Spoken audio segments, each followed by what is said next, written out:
Driver রাঘবকে বলল, দেখেন আপনার যেটা ইচ্ছে করতে পারেন, কিন্তু এই সন্ধ্যার পর আমি আর এক পাও এগোতে পারবো না।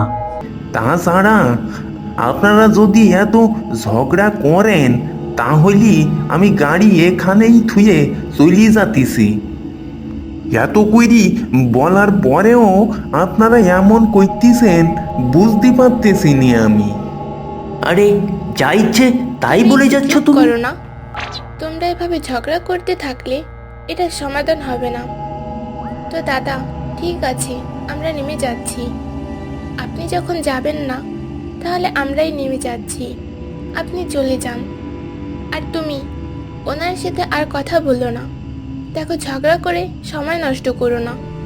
চলো, আমরা সামনের দিকে এগোতে থাকি। এটা বলার পর তারা গাড়ি থেকে নেমে গেল এবং কোনো কিছু না ভেবেই হাঁটতে শুরু করলো। আর ড্রাইভার তার গাড়ি নিয়ে সেখান থেকে চলে গেল।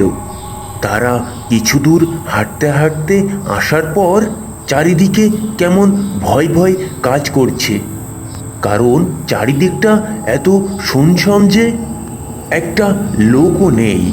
তারা কোথাও না থেমে হাঁটতে থাকলো এবং বন্ধুরা, পরের পার্ট দেখার জন্য ভিডিওটিতে লাইক করে সাবস্ক্রাইব করে দাও।